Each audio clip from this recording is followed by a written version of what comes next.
नमस्कार बंधुरा जोशना कुकिंग ब्लगे आपनादेरके अनेक अनेक स्वागत जानिয়ে ভিডিওটা চালু করতেছি। তো আমি আজকে কি রান্না করি দেখুন। তো দেশ থেকে আমার দেওরের ছেলে এসেছে, তো ওনাকে খাবার নিমন্ত্রণ দিয়েছি। তো বলছে বড়মা বিরিয়ানি করো, তাই আমি চিকেন বিরিয়ানি বানাবো। তো তার জন্য এখানে আমি চিকেন ধুয়ে জল ঝরিয়ে নিয়েছি, পেঁয়াজ ছাড়িয়ে রেখে দিয়েছি। এখন ভাতের জলটা বুস করে দিয়ে আসবো, এসে পেঁয়াজগুলো কাটাকাটি করবো। এখানে ভাতের জল লেগেছে, ভাতের জলটা বস করে দেবো। 1 ঘন্টা আগে আমি চাল ভিজে রেখে দিয়েছিলাম। এখানে এসে ভাতের জল, প্রথমে দিয়ে দিচ্ছি লবণ, বিরিয়ানির গোটা গরম মশলা, তার সাথে দিয়ে দিচ্ছি তেজপাতা, দিয়ে দিচ্ছি সাদা তেল। এবার চাপা দিয়ে জলটা ফুটতে দেবো, ততক্ষণে পেঁয়াজ কেটে নেবো। তো পেঁয়াজটা কেটে নেবো।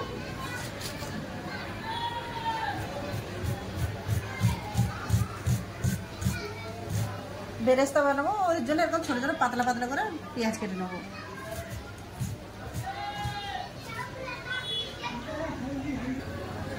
পেঁয়াজটা বাড়ি বাড়ি পাতলা পাতলা করে কেটে নিয়েছি, যেরকম দরকার অতটা আমি নিয়ে নিয়েছি। এই দেখুন কত সুন্দর পাতলা পাতলা, একটা একটা পাপড়ি সব ছিঁড়ে যাচ্ছে। টমেটোটা একটু বড় বড় করে কেটে নেবো, কেন মিক্সিতে বেটে নেবো। টমেটো কেটে নিয়েছি এখানে। 4-5টা কাঁচা লঙ্কা চিড়ে নিচ্ছি মধ্যখান থেকে।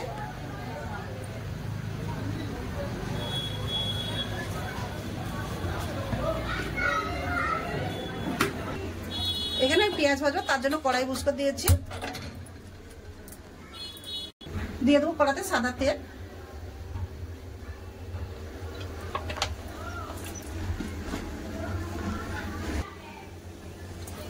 জল ফুটে গেছে। দেখুন ভাতের জল কত সুন্দর ফুটে গেছে। এবার ভিজে রাখা চাল দিয়ে দেবো।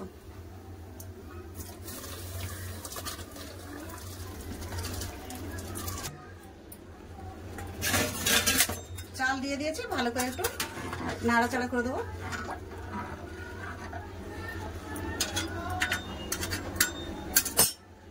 চাপা দিয়ে দেবো। চিকেনটাকে জামে ঢেলে নেবো। আজকে ফ্রাই চিকেন বিরিয়ানি বানাবো, তার জন্য এতে একটু লবণ হলদি তেল মিশিয়ে দেবো। দিয়ে দিচ্ছি হলুদ লবণ, দিয়ে দেবো একটু সরষের তেল।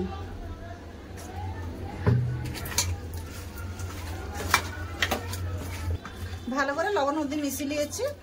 যতক্ষণ না পেঁয়াজ ভাজবে এটা এরকম ভাবেই থাকবে। তেল গরম হয়ে গেছে, এবার পেঁয়াজ ভাজার জন্য তেল দিয়ে দেবো। সব পেঁয়াজটা দিয়ে দেবো।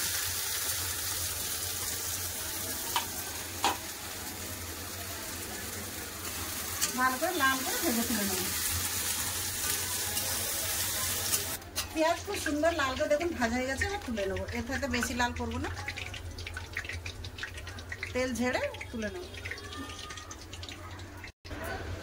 পেঁয়াজগুলো ভালো করে তুলে নিয়েছি। এবার কড়াতে তেল আছে, পেঁয়াজ ভাজার তেল, এতে চিকেনগুলো ফ্রাই করে নেবো।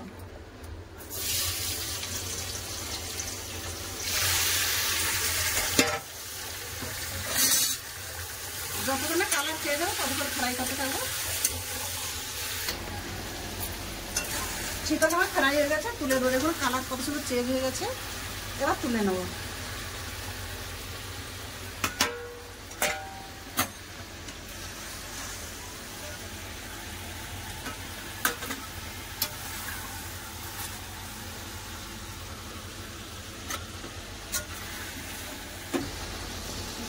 চিকেন সব ছেঁকে তুলে নিয়েছি, দিয়ে দেবো এতে আদা রসুন বাটা। আদা রসুন বাটা ভালো করে ভেজে নেব। যতক্ষণ না কাঁচা গন্ধ যায় ততক্ষণ ভালো করে ভেজে নেব।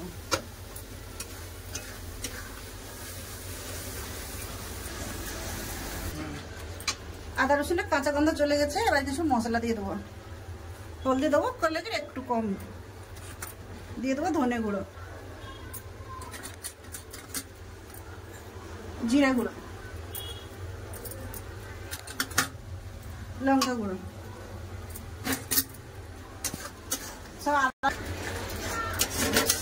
সব মশলা দিয়ে ভালো করে কষে নিচ্ছে।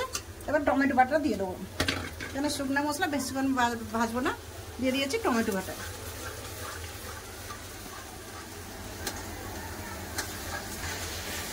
টমেটো মশলা খুব সুন্দর করে ভালো করে দেখুন কষে নিয়েছি। দিয়ে দেবো কেটে রাখা কাঁচা লঙ্কা, বিরিয়ানি গরম মশলা, তার সাথে দিয়ে দেবো দই। আবার সব ভালো করে একসাথে কষে নেব। ভেজে রাখো পেঁয়াজ হাফ এখন দেবো, হাফ বিরিয়ানিটা দেবো। হাফটা দিয়ে দিয়েছি। বন্ধুরা বিরিয়ানির মশলা কালার দেখুন, আজকে একটু অন্যরকম করেই রান্না করলাম। আপনাদের কিরকম লাগবে আমি জানি না, লেকিন একটু অন্যরকম চেষ্টা করলাম।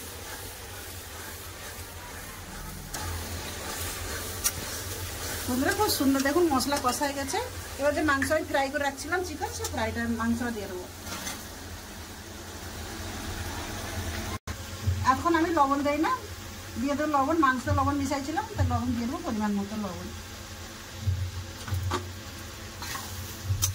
এবার সব ভালো করে খুব সুন্দর করে কষে নেব।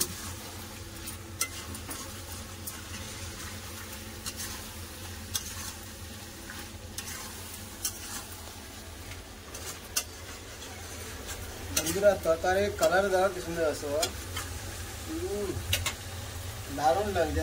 যেমন হয়ে গেছে তরকারি, হাফ হয়ে গেছে হাফ বাকি আছে। কালার দেখো তরকারি হয়ে গেছে, গ্যাসটা বন্ধ করে দেবো। এখানে নিয়ে নিয়েছি দুধ একটুখানি, দিয়ে দেবো একটু ফ্রুট কালার হালকা করে দিয়ে দিয়েছি। দিয়ে দেবো একটু কেওড়া জল, একটু গোলাপ জল।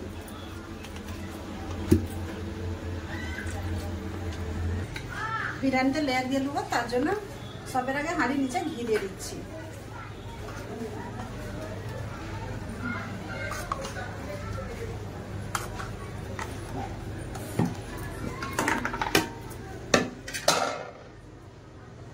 দিয়ে দেবো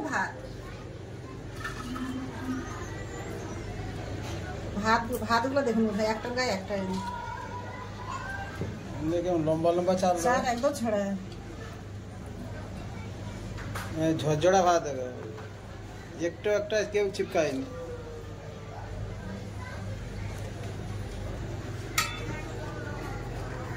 হাফ ভাত দিয়ে দিয়েছি।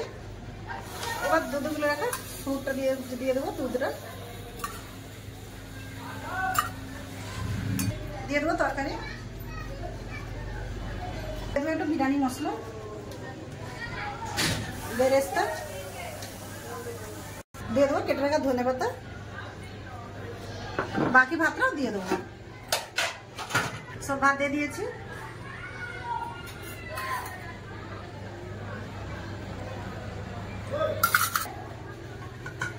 বাকি তরকারিটাও দিয়ে দেবো, দুবারই আমি করে নিয়েছি। দিয়ে দেবো উপর থেকে বিরিয়ানি মশলা, দিয়ে দেবো ভেজে রাখা পেঁয়াজ, কেটে রাখা ধনে পাতা। এবার দমের জন্য গ্যাসে বুস করে আসবো। এবার এখানে আমি দমে বুস করে দিয়েছি। গ্যাসটা জেনে নেবো।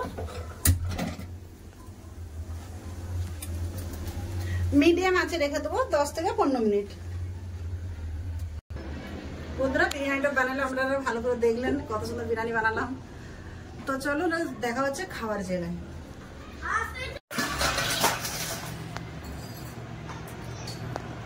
বন্ধুরা আপনাদের কাছে বলেছিলাম আমার দেওয়ারের ছেলে, এই যে আমার দেওয়ারের ছেলে। কোথায় আমার ভাসুরের ছেলের সাথে গেছিলাম, উনি বসছিল ফোন করতে, এখানে এসছে, এসে খেতে দিয়েছি। আমার বাড়ি তমলুক, পূর্ব মেদিনীপুর তমলুক আমার বাড়ি। আমাদের সব মানে মেদিনীপুরে, আমি অনেক বছর ধরে দিল্লিতে আছি বলে মানে আমার একটু হিন্দি কথাটা এসে যায় আর কি মধ্যখানে। আমাদের সব কলকাতার থাক ইয়ে হয়ে যায়। তারপরে বিরিয়ানি কেমন আছে বলো? তারপর আমার নিজের বড়মা বানিয়েছে, ভালো তো লাগে। বড়মা বানাই তো ঠিক আছে, লেকিন একটু তোমার কিরকম লাগছে? কিরকম লাগছে সেটা তুমি বলবে। খুব ভালো। ভালো আছে ভালো, খারাপ আছে খারাপ। না ভালো, ভালোকে ভালো বলবো নাকি খারাপ বলবো? তারপরে প্রথম কথা, বড়মা মানে আমার মায়ের সমান, ভালো তো লাগবে। আর মা যাই দেবে সেটাই সব থেকেই ভালো। সে ভাত দিক আর ডাল দিক আর বিরিয়ানি দিক সবই সমান। দেখো এতটা যে মানে আমার ছেলে নেই, ছেলে বলুন যে এত বড় একটা কথা বলে দিলে এটাই আমার মন শান্তি। আমি বিরিয়ানি বানাই আমি তো জানি। ভাবি বললো শুনতে আমি বলছে কাকিমা আর ভাত তরকারি তো খেতেই থাকে, আপনার হাতে করে বিরিয়ানি খাবো। বিরিয়ানি আর আগের মতো খেয়ে গেছি। সেদিন তো আমি এমনি খাবার ছাতা নিয়ে চলে গেছিল, ওই তোনে ফোনে সব খেয়ে উঠেছিল গোয়েন্দালা আমি তো বলছি আমি তো বিরিয়ানি বানাবে বলবো। হ্যাঁ আমি তো ফের ভাবির সাথে কথা হলো না, তো ভাই বলছে বলে ভাত তরকারি তো খেতে থাকে, কাকিমা আপনার হাতে বিরিয়ানি খাবো। আমি বললাম চলো বিরিয়ানি খিরা নেবে।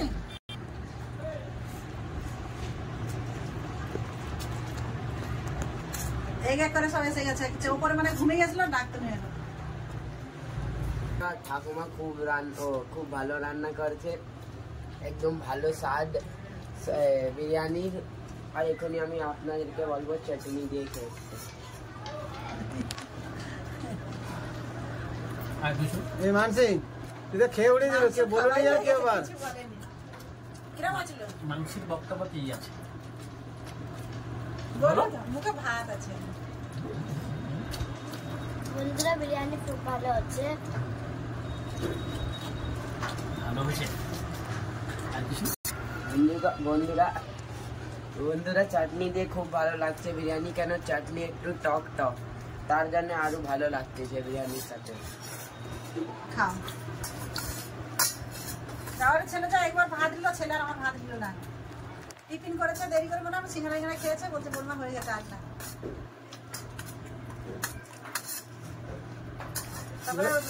লজ্জা আছে না, ওই জায়গায় খায় নিয়ে নেয়। বলে মার কাছে কিসের লজ্জা? না লজ্জা দিছে হ্যাঁ ভক্ত আমারই, হ্যাঁ জেঠু মানে আমারই লজ্জা কিসে। সেই তো এখানে আগে এখানে থাকতো, বলবা মানে আমার মা, খাওয়ার সময় লজ্জা করবে না কোনো। না লজ্জা কিসে, নিজের ঘরে আমার লজ্জা কিসে।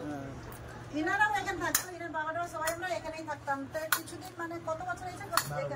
12 বছর হয়েছে। 12 বছর হয়েছে আমরা দিল্লি ছেড়ে তমলুকে সেটেল হয়ে গেছি। হ্যাঁ না তো এখানেই ছিল, এদের এখানে জন্ম, মানুষ, লেখাপড়া সব এখানে। সব এখানে। হ্যাঁ জাস্ট আমরা বাংলা খুব ভালো বলতে পারি কিন্তু পড়তে পারি না, হ্যাঁ এটাই আমাদের সবথেকে বড় বিষয়। তার বাপি সরে যাবো না, থাকবে না। আমার নেক্সট ট্রেন আছে 25 তারিখে এখান থেকে। আচ্ছা আমরা চলে যাচ্ছি পূজার 2 দিন আগে। 2 দিন আগে সবাই খেলো, তো খেয়ে দিয়ে বললো ভালো হয়েছে, তো আমারও শুনতে খুব ভালো লাগলো। তো ভিডিওটা বেশি বড় করতে, ভিডিওটা এখানে শেষ করতেছি। আপনারা সকলে ভালো থাকবেন, সুস্থ থাকবেন, আমার পাশে থাকবেন।